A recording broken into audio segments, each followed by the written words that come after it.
आज हम बात करने वाले हैं फिशर मरीजों के लिए डाइट प्लान। क्या खाना है, क्या नहीं खाना है। नमस्कार, मैं हूं डॉक्टर अमित कुमार शर्मा, आयुर्वेदिक प्रोक्टोलॉजिस्ट। और आज जो हमारी चर्चा का विषय है वो है जो हमें कई लोगों ने कमेंट में भी लिख के पूछा था कि फिशर के रोगियों के लिए बेस्ट डाइट प्लान क्या हो सकता है, उनको क्या खाना है, कब खाना है, कितना खाना है, और उससे भी बड़ी चीज क्या नहीं खाना है। तो यदि आप या आपके परिवार में से भी कोई आदमी इन लक्षणों से प्रभावित है, जैसे कि जिसको गुदाद्वार में जलन होती है मोशन जाने के टाइम पर, एक शार्प कटिंग सा पेन होता है, कभी कभी फ्रेश ब्लीडिंग आती है, या एनल रीजन में ऐसा लगता है कि गुदाद्वार हमारा सिकुड़ गया है, तो ये डाइट प्लान आप उनके साथ जरूर शेयर करें। अगर हम डाइट प्लान की बात करें तो शुरुआत करते हैं सुबह से। तो सुबह की शुरुआत यूजुअली इस तरह के रोगियों को या इन जनरल भी जिसको इन बीमारियों से बचना है, गर्म पानी के साथ करनी चाहिए। थोड़ा सा सुपोषण जल, ल्यूक वार्म वाटर, 1 गिलास पानी आप ले सकते हैं, और साथ में ले सकते हैं 2 या 3 भीगे हुए अंजीर।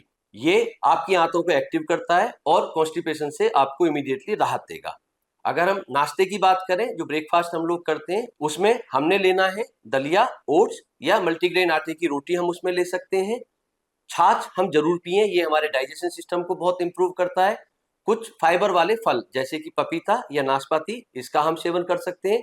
और जो नहीं खाना है, खास तौर पे मैं आपको बताना चाहूँ, ये ऐसी चीजें हैं जो ज्यादातर हम भारतीय अपने नाश्ते में लेते हैं, जैसे कि चाय, ब्रेड, तली हुई चीजें, पराठे, पूड़ी या मैदा की बनी हुई चीजें।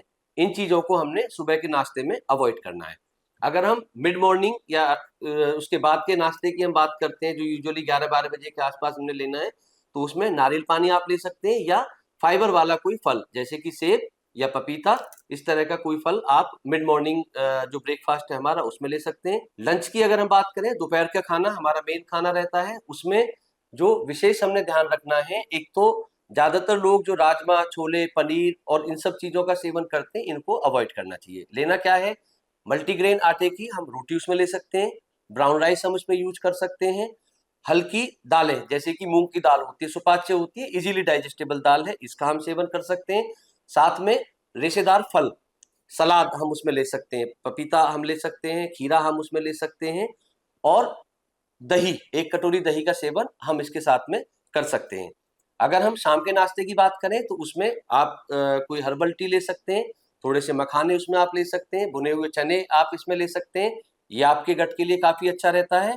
और रात के भोजन की अगर हम बात करें, डिनर की बात करें, पहले तो उसमें मैं 2 चीजें बताना चाहूंगा कि रात का खाना हमें टाइम से लेना है। टाइम से मतलब जब हम सोते हैं उससे कम 2 से ढाई घंटे पहले हमें अपना डिनर कर लेना चाहिए, और उसको भी हमने लाइट रखना है। लाइट से मतलब है हम कोई हल्की सी सब्जी, 2 रोटियां हम मल्टीग्रेन आटे की वो हम ले सकते हैं।